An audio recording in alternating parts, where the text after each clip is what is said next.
I don't know if it's bold or reckless to launch a Land Rover in Namibia. Not because of the barrenness, what with it being the second least densely populated country on Earth, having a land mass 3.5 times the UK's but only 2.5 million inhabitants. Not because the terrain is challenging and so vast that there's a national park the size of Belgium. No, it's because the default car of choice is a Toyota. It's not that you don't see Land Rovers. Walk around the capital, Windhoek, and you'll find Range Rovers as you will everywhere money lives, but out in the wilds, and Namibia is second only to Mongolia when it comes to wilds, the Helix is king. Namibia is a country where 4 in 10 brand new cars are Toyotas, where it used to be a much higher percentage than that, and where the Helix's capability and longevity mean that, in the places you'd really want to test a Defender, the cars that aren't Helixes are other beaten-up Japanese pickups. There are a few old series Land Rovers going on adventures, but the working or adventuring truck market is one, you have to conclude, the Defender left some time ago. What does it want to be now? Well, this is it, the new Defender, the most difficult vehicle to replace since Volkswagen tried to reinvent the Beetle. The old car had a separate chassis because that's how you did things in 1948 and, although updated during its life, true modernization had probably faltered by the 1980s and the Land Rover hasn't been a ubiquitous, everyman's vehicle for most of this century. And so, as with the modern Mini, the new Beetle and the Fiat 500, the reinvention comes. Not an easy task. All of our marketing blah blah about reinventing an icon is true, I think, says Felix Brodigam, Jaguar Land Rover's chief commercial officer, who has joined us for the drive and, having worked at Porsche and with a 911 GT3 Rupees 4.0 and the last ever manual Jaguar F-Type in his garage, I think you'd like him a lot. The 60-second elevator pitch for the Defender is capability, he says. This is not a sport utility vehicle. It's a 4x4. Interesting distinction, and not one I often make. What else is a 4x4, not an SUV? Search Jeep Wrangler, Mercedes G-Class and Toyota Land Cruiser and you'll find their makers all file them under SUV, but Brodigam has stripped out the term in Defender literature. Land Rover would like you to think this is the real deal, a Land Rover like no other. Land Rover is a three-legged stool again, he says. Is it like the old one? If you imagine Land Rover development had continued in, say, Porsche 911 or Honda Civic style, with regular updates and model cycles and some technology step during each one, is this where you'd end up? I don't think so. The new Defender, one of the most capable vehicles on Earth though it may be, is pitched where the previous Defender left off, as a premium want vehicle, not as the need vehicle that is how the original series Land Rover began its life. A 911 has always been a sports car, the Civic always a family runabout. But I think the Defender has changed. That's not necessarily a bad thing. It's just a thing. We can discuss its looks, I will as we go on, but the trouble with assessing design is not that you and I think differently, but that as familiarity sets in, even our respective views change. I already feel differently from how I did when I saw this car last year, for better and worse. The hardware, then, is where objectivity lies. Underneath the body, with its bluff back end, reassuringly familiar side-opening tailgate and 3- and 5-door variants badged 90 and 110, sits a derivative of Jaguar Land Rover's big aluminium D7 architecture. Don't think that means it's overtly based on something else, the platform has a suffix for different models, so a Jaguar Z is a D7A and a Range Rover is a D7U and even a Jaguar I-Pace is D7E. But it means there are shared modules and crash structures and, notably, commonality in the expensive bit between the front axle and the dashboard. But the new Defender's aluminium shell, in all of the body in white and not just the outer panels, is unique to this car. It sits higher than on any other Land Rover, too. Attached to the bonded and riveted shell are steel subframes front and rear, with independent suspension all round, wishbones at the front, integral link at the back. No, it doesn't have a separate steel chassis anymore and nor is there a solid axle to be seen, as you'll still find front and rear on a Wrangler and beneath the back of a Land Cruiser, G-Class and every pickup. But Land Rover claims a 29 kN DEG torsional stiffness, a 900 kg maximum payload and a towing limit of 3,500 kg 3,700 kg in the US. Engine options are 2.0-liter diesels with 197 bhp or 237 bhp, a 2.0 petrol with 296 bhp and a 3.0 straight 6 with 396 bhp. A plug-in hybrid is coming soon. We didn't want to make a last hurrah of a pre-Greta era, says Brodigam. This is a justifiable car. For now, though, we're driving the most powerful diesel and petrol. All engines drive through a ZF 8-speed automatic gearbox. There's no manual option and I doubt there will be. There's an electronically controlled center and rear differential and the Defender gets Land Rover's terrain response system, so it is not a car with which you can choose to lock the differentials as you can in a Wrangler or G-Class. But it does have a low ratio transfer case and, remember, despite each wheel's independence and the unitary body, it's not an SUV. Well, we'll see. Later, base models will have coil springs as standard, but early cars, we've driven two 110 variants, with 90s coming later, will run on air springs, one of a raft of technologies that serves to improve the Defender's off-road capability. We'll test that a lot here. Once through these traffic lights, I'm told at the start of the drive, we won't see tarmac again for 3 days. I've done enough off-roading to know that this can be quite tiresome, that after 3 straight days of driving off-road, a stretch of smooth asphalt is like a hit of warm sun at the end of winter. The Defender sets a good first impression on cushioning the blow. There are traditional Defender cues, a big slab of dashboard with a grab handle at either end, with the instruments in their own little binnacle. The steering wheel is huge, driving position high, seats large, that's new, and visibility good, that's not new.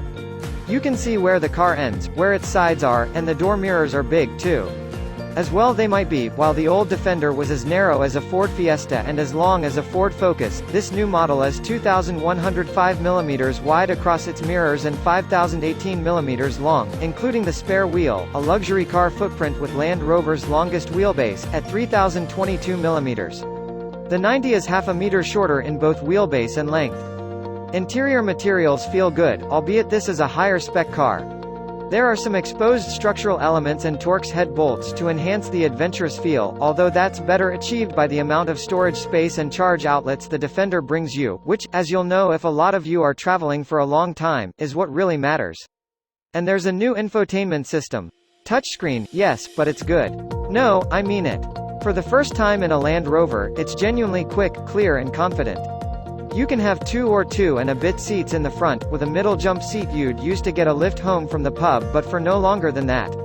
There are 3 seats in the rear with massive head and leg room. The top window is a nice touch but no more than a distant porthole, and you can spec 2 seats in the spacious boot, although not with the jump seat.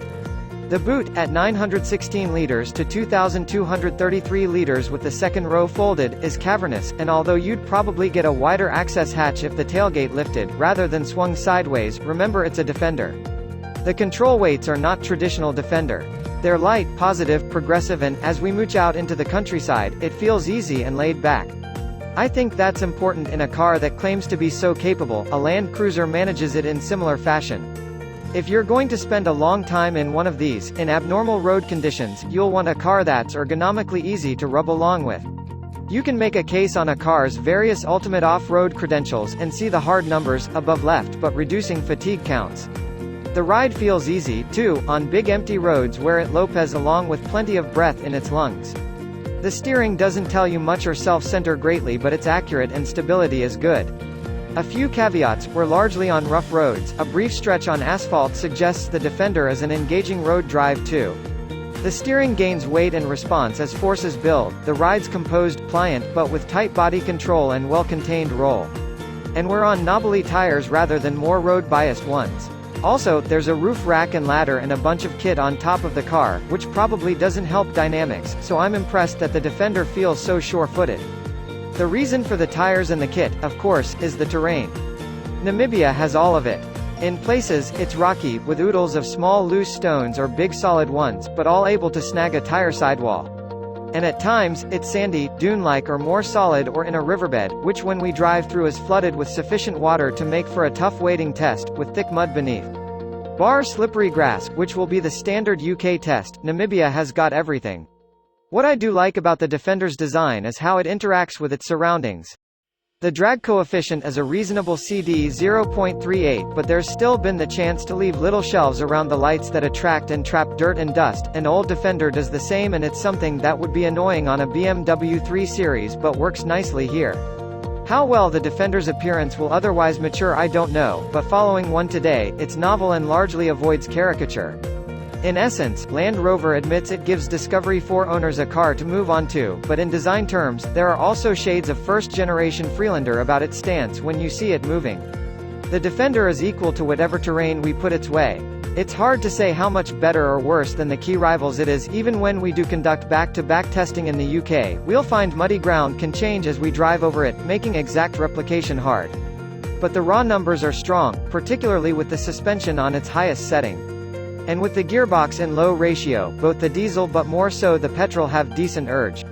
The diesel can get a little bogged as you try to keep momentum along soft riverbeds. It is a 2,248 kilograms car and, with no separate chassis, there are no slide rails at the back, but the rear overhang is short, the floor flat, and the front bumper and skid plate the lowest part of the car, so if you clear objects with those, it should clear all the way along. What's striking, though, and unusual, is how easy the Defender tries to make all of this crawling and waiting. In a Wrangler, it feels like off-roading is how you challenge yourself, as you choose to lock the differentials and disconnect the anti-roll bars via cabin switches. Wranglers are incredibly capable, and I love them for it, partly because they make off-roading feel like a hobby. The Defender tries not to make it a chore. As standard on the models you can spec at the moment is the terrain response system that manipulates suspension, differentials, brakes, traction control and more on the go. It also has 360 DEG cameras, including a through-bonnet one showing the front wheels, and even a weight sensor that tells you when you're approaching its 900 mm depth limit, in case water approaching the windows doesn't let you know. That means you have to get out of the car less, fiddle with buttons less, poke a stick into a stream less, and stay comfortable and at the right temperature more. Tick a couple of boxes and fit the right tow bar, and it'll even tell you how much weight is on the tow ball and run a trailer tail light check without you having to leave your seat. And, yes, are there ever boxes to tick? Prices for 5-door Defenders start at £45,000 but, in the specification you see here, the 2.0-litre diesel comes in at around £65,000 and this P400 petrol more like £87,000. Brodingham admits that early ordered cars are a rich mix. Although a commercial Defender will start from around £35,000, it's also possible to spend £100,000 on a heavily optioned 5-door. Which leaves the car where, exactly? Doing some things and costing similar to other Land Rovers, perhaps? It's an argument I've considered before, but a BMW X1 overlaps an X2, which does an X3 and so on through 4, 5, 6, 7 and 8, so does this matter? Over 3 days of musing, I never quite square myself with the price, either, once optioned, but the car is certainly no less impressive, and no more fatiguing, even after hundreds of tough miles. I keep wondering which car I'd rather be in as terrain changes underfoot. Sometimes a Wrangler 3-door, with a Mopar lift kit, for rock crawling, sometimes a Ford Ranger Raptor, fast on sand, and if I lived in Namibia, I suspect I'd have a Toyota. But whatever the terrain, the Defender would never be out of my top 2 or 3 choices, and proper road, where it's extremely amenable, returns as just another surface, not as a relief. Admittedly, there's a price, but be in no doubt, this is one of the most capable vehicles in the world.